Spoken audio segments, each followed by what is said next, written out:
Hi hello my families. SPO notice போர்டில் வந்திருக்க 10 முக்கியமான தகவல் இருக்குது. அது என்ன கொஸ்டின், அதுக்கு என்ன ஆன்சர்னு பார்க்கலாம்.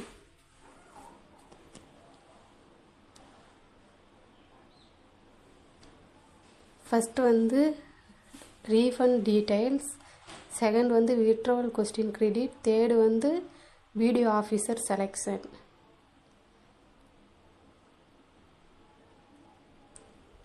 Fourth digital task application. Fifth unblock and suspend.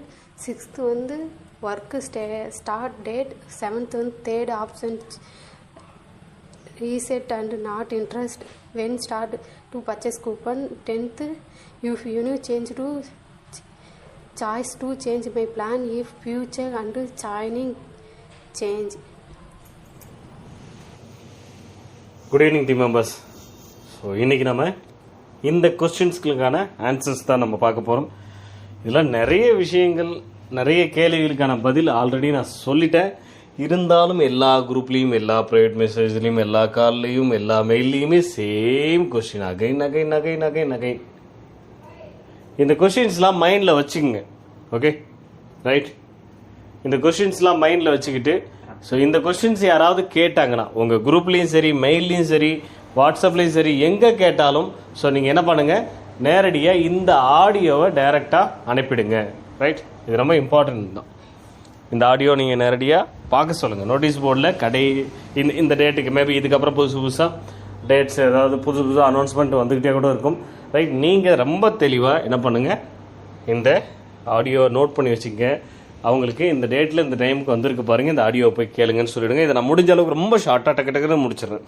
லென்த்தாக இருக்கும் இல்லையா, அதுதானே கஷ்டம். ரைட். ரொம்ப ஷார்ட்டாக முடிச்சிடல. ரீஃபண்டபிளை பொறுத்த வரைக்கும் நான் ஆல்ரெடி சொல்லிட்டேன். ஆல்ரெடி ஃபஸ்ட்டு சைன் பண்ணி கொடுத்துருக்காங்க பார்த்தீங்களா, அக்ரிமெண்ட்லாம் நம்ம அனுப்பியிருக்கோம், சைன் பண்ணி கொடுத்துருக்காங்க. அவங்களுக்கு ஃபஸ்ட்டு பேமெண்ட் கிரெடிட் ஆகும். ரைட். கூடவே வித்ட்ராவல் ரிக்வெஸ்ட் கொடுத்தவங்களுக்கும் பேமெண்ட் கிரெடிட் ஆகும். ரெண்டுமே சேம் பீரியடில் கிரெடிட் ஆகும். ஸோ நம்ம ஒரு 10 டேஸ்க்குள்ளே எதிர்பார்க்கலாம் பேமெண்ட் ஸ்டார்ட் பண்ணுறது. ஃபர்ஸ்ட் ரெண்டு கேள்விகளுக்கு பதிலுமே இங்கே சொல்கிறோம் பாருங்கள். வித்ட்ராவல் ரிக்வெஸ்ட்டும் ஒரு 10 டேஸ்க்குள்ளே ஸ்டார்ட் ஆகிடும். நம்ம செப்டம்பர் 10க்குள்ளே வித்ட்ராவல் ரிக்வெஸ்ட் எல்லாம் கிளியர் ஆகிடும். அதே மாதிரி இந்த ரீஃபண்டபிளை பொறுத்த வரைக்கும் ஃபர்ஸ்ட் அந்த சைன் போட்டு கொடுத்தவங்களுக்கு அடுத்தது இன்னும் யாராச்சும் சைன் போடாமல் இருக்காங்க, இல்லை இதுக்கு மேலே தான் சைன் போட்டு அனுப்புகிறாங்க, இல்லை இதுக்கப்புறம் தான் மெயிலில் ரிக்வஸ்ட் கொடுத்தவங்கள இன்னும் கொஞ்சம் பேருக்கு நாங்கள் மெயிலும் அனுப்பாத இருக்கும். ரைட். ஏன்னா ஆல்ரெடி அனுப்புனதே நாங்கள் இன்னும் ஸ்டார்ட் பண்ணாத இருக்கிறதுனால ஸோ ஸ்டார்ட் பண்ணி அவங்களுக்கு ஃபஸ்ட்டு பேமெண்ட் கிரெடிட் ஆகிடும். அதுக்கப்புறம் நாங்கள் மெயில் அனுப்புவோம். மெயில் அனுப்பவங்களாம் ஃபஸ்ட்டு கிளியர் பண்ணிவிடுவோம். அதுக்கப்புறம் தான் இந்த ரிஜெக்ட் ஆப்ஷன் சூஸ் பண்ணாங்க இல்லையா, அந்த டேர்ம்ஸ் அண்ட் கண்டிஷன் நிறைய கொடுத்து அதில் ரிஜெக்ட் ஆப்ஷன் சூஸ் பண்ணவங்களுக்கு அவங்க எப்பவும் சஸ்பெண்டில் தான் இருக்காங்க அப்படின்னா அவங்களுக்கு ஃபஸ்ட்டு கிளியர் பண்ணுவோம் ரீஃபண்டபிள். ஓகே. ஸோ அடுத்தது இப்போ லாஸ்ட்டாக சூஸ் பண்ணியிருக்காங்க இல்லை, third option not interested to continue SPO. So அந்த ஆப்ஷன் சூஸ் பண்ணியிருக்காங்க இல்லையா. So sales team, promotion team, refundable team. So அவங்களுக்கு அதுக்கு அடுத்தது. ஸோ இது இந்த பீரியடில் அதெல்லாம் ஆல்ரெடி சொல்லியாச்சு. அவங்களுக்கு ஒரு 3 monthsக்குள்ளே உங்களுக்கு பேமெண்ட் வந்துடும்ன்றது. ஸோ டக்கு கிளியர் ஆகிடும். மேக்ஸிமம் ஒரு 3 months ஃபிக்ஸ் பண்ணிங்க. அதுக்குள்ளே எல்லாருக்குமே எஸ்பிஓ வேணான்னு சொன்ன அத்தனை பேருக்குமே அவங்க பேங்க் அக்கௌண்ட்டுக்கு பேமெண்ட் வந்து சேர்ந்துடும். ரைட். அதில் எந்த கன்ஃபியூஷனும் வேணாம். மறுபடியும் இதே கொஸ்டின் எல்லா இடத்துலையும் எப்போ எது ஸ்டார்ட் பண்ணுவாங்க, எப்போ எந்த பேமெண்ட் போடுவாங்க, 1 by 1 இந்த பேசிஸில் தான் கிரெடிட் ஆகும். இது ரீஃபண்டபிள். வித்ட்ராவல் ரிக்வெஸ்ட் நான் ஆல்ரெடி சொல்லிட்டேன். ரைட். ஸோ இன்னும் ஒரு 10 டேஸ்க்குள்ளவே பேமெண்ட்டை நம்ம ஸ்டார்ட் பண்ண ஆரம்பிச்சிடும். மேபி இப்போ என்ன இன்னைக்கு 16th இல்லையா. ரைட். ஸோ அப்படி இருக்கும்போது 17th. ஸோ மேக்ஸிமம் 27th நம்ம ஸ்டார்ட் பண்ணி பேமெண்ட் போட ஆரம்பிச்சிருப்போம்.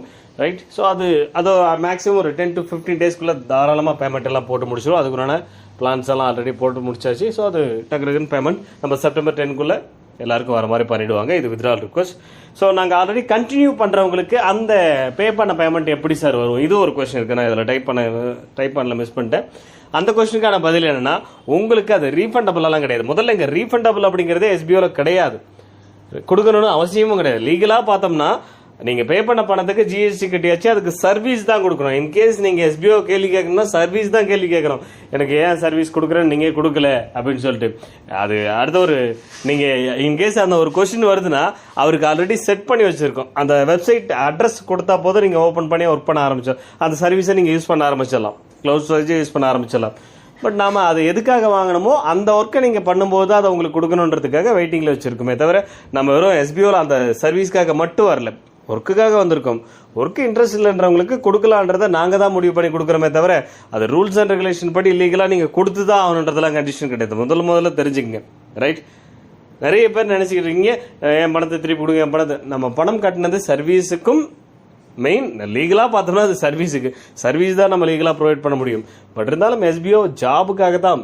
எஸ்பிஓ உங்களுக்கு கொடுத்த அஷூரன்ஸ் என்ன, ப்ராமிஸ் என்ன, உங்களுக்கு ஒரு ஜாப் கொடுக்குறோம், அதில் நீங்கள் ஒர்க் பண்ணலாம். மற்றபடி வேறு எதுவும் பெரிய ரீசன்லாம் இல்லை. ஸோ இது ஃபுல்லாக கிளியர் பண்ணி யார் யாருக்கு என்னென்ன ஒர்க்னு அசைன் பண்ணிடணும், யார் யார் எந்தெந்த டீம்னு சாஃப்ட்வேரில் அசைன் பண்ணிட்டா தான் அவங்கவுங்க அந்தந்த கேட்டகரிக்கு ஏற்ற மாதிரி ஒர்க் வரும், அவங்கவுங்களுக்கு ஏற்ற மாதிரி டாஸ்க் வரும், அதுக்கேற்ற மாதிரி அமௌண்ட் வரும். ஸோ அந்த ஒர்க்கு தான் போயிட்டுருக்கு. நெக்ஸ்ட் வீக் எண்டுக்குள்ளே அது கிளியர் ஆகிடும்.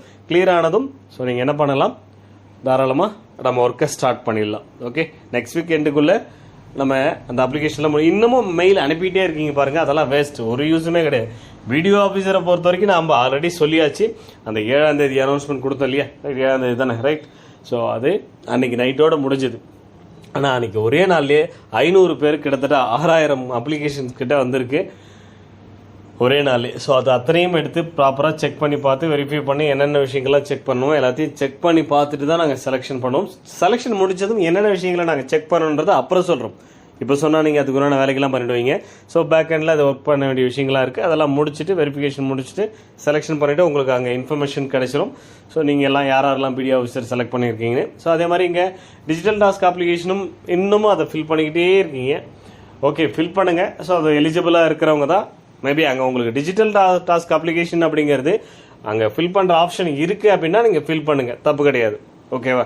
அங்கே ஆப்ஷனாக ஷோ ஆகுதுன்னா அதை செலக்ட் பண்ணி ஃபில் பண்ணுங்கள், தப்பு கிடையாது. ஸோ அதில் அவைலபிளாக யாரில் இப்போ வரைக்கும் ஒரு 12,000 மெம்பர்ஸ்க்கு மேலே ஃபில் பண்ணியிருக்கீங்க, 2 இதுலேயும் சேர்த்து. ஸோ அதில் எலிஜிபிள் ஆகிற ஒரு 10,000 மெம்பர்ஸ் எடுத்துக்க போகிறாங்க. ஸோ பேலன்ஸ் இருக்கிறவங்க அப்படியே இருக்கும். இன்கேஸ் அதுக்கு புதுசு மறுபடியும் அகைன் அதுக்கு வேகன்சி இருக்குது அப்படின்னா அந்த ஆப்ஷன் எனேபிள் இருக்கும். எனேபிள் இருந்தால் நீங்கள் அப்ளை பண்ணலாம். ஓகே, நான் அப்பப்போ இன்ஃபர்மேஷன் கொடுப்பேன். இல்லை அதை ஆப்ஷனை தூக்கிட்டாங்கன்னா நீங்கள் அப்ளை பண்ண முடியாது. ரைட்? இன் ஃபியூச்சரில் ஆட் பண்ணலாமா அப்படின்னா, ஸோ இன் ஃபியூச்சரில் கொண்டு வரோம்னா நாங்கள் இன்ஃபர்மேஷன் கொடுப்போம். ரைட்? இங்கே இருக்கிற அத்தனை பேருமே டிஜிட்டல் கண்டென்ட் ரைட்டராகவோ டிஜிட்டல் இன்ஃப்ளூயன்சராகவோ மாற்றுறதுக்கும் நாங்கள் ரெடி தான். பட் கொஞ்சம் கொஞ்சமாக போகலாம். எடுத்த உடனே எல்லாரும் அந்த கேட்டகரியில் கொண்டு போக முடியாது. அதுக்கெல்லாம் நிறைய ட்ரைனிங் கொடுக்கணும், தேவையானதை சொல்லிக் கொடுக்கணும். ஏன்னா அது எஸ்பிஓவில் ஒரு ஒர்க்குன்றதையும் தாண்டி அது உங்களுக்குன்னு ஒரு ஃபேஷன், அது ஒரு உங்களுக்கு ஒரு பிஸ்னஸாகவே மாறும் இன் ஃபியூச்சரில். ரைட்? அத்தனை பேரும் பண்ணலாம், தப்பில்லை. ரைட்? அடுத்தது ஒர்க்கை ஸ்டார்ட் பண்ணுற டேட்டுமே சொல்லி முடிச்சுட்டேன். மற்ற 3 கேள்விகளுக்கும் பதில் சொல்லி முடிச்சிட்டேன். 3, 4, 5. அடுத்தது third option, reject option, not interest choose பண்ணாங்களா, பேமெண்ட் எப்படி வரும்ன்றது அதை நான் முதல்ல சொல்லிட்டேன். அது ரீஃபண்டபிள் டீட்டெயிலே சொல்லிட்டேன். இது ஆக்சுவலி ஒரே கொஸ்டின் தான், தனித்தனியாக கேள்வி கேட்டுட்டு இருக்கீங்க. நான் ரீஃபண்டபிள் டீட்டெயிலே இந்த தேர்ட் ஆப்ஷன் சூஸ் பண்ணவங்க, அதாவது reject and not interest choose பண்ணவங்களாம் எப்போ பேமெண்ட் வரும்ன்றதை நான் ஆல்ரெடி சொல்லிட்டேன். அடுத்தது நியூ ஜாயினிங் எப்போ சார் ஸ்டார்ட் ஆகும், இந்த கொஸ்டின். முதல்ல நம்ம ஒர்க்கை ஸ்டார்ட் பண்ணுவோம், அதுக்கப்புறம் நியூ ஜாயினிங் பற்றி பார்க்கலாம். ரைட்?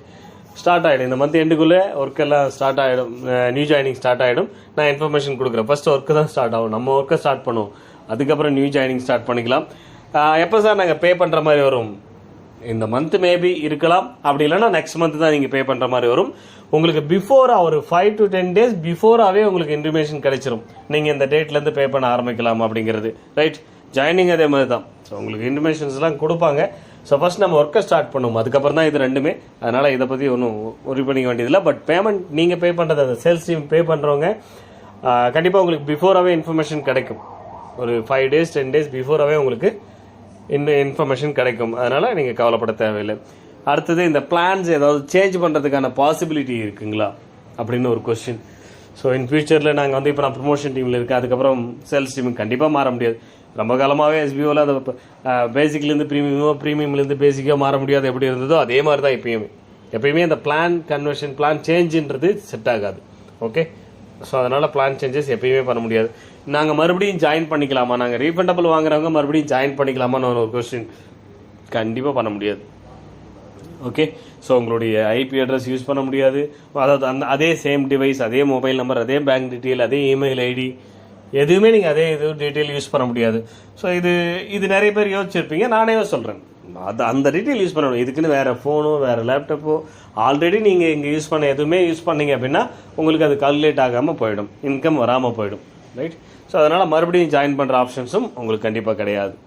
அதுவும் சொல்லிட்டுனா ஸோ இந்த கொஸ்டின்ஸ் இந்த 10 நிமிஷம் ஆடியோவில் இருக்கிறதா மறுபடியும் எல்லா இடத்துலையும் கேட்டுட்டு இருக்காங்க. எல்லா இடத்துலையும் உட்காந்து பதில் சொல்லிட்டு இருக்காங்க. யாராச்சும் ஒருத்தர் கேட்குறாங்கன்னா நோட்டீஸ் போர்டில் ஆடியோ கொடுத்துருக்காரு, இந்த டேட்டுக்கு இந்த டைமுக்கு வந்திருக்கு, நீங்கள் அதில் போய் கேட்டு தெரிஞ்சுக்கலாம். அவ்வளோதான். உட்காந்து எல்லாருக்கும் பதில் சொல்லிக்கிட்டு இருக்காதீங்க அப்படிங்கிறது என்னுடைய ரிக்வஸ்ட். அது ஒரு பெரிய கான்வர்சேஷனே மறுபடியும் சேம் கொஸ்டினாக போயிட்டே இருக்கு. ரைட். அதனால் இதுதான் ஆன்சர். நீங்கள் பார்த்துக்குங்க, தெரிஞ்சுங்க, அதை ஃபாலோ பண்ணுங்கள். ஓகே.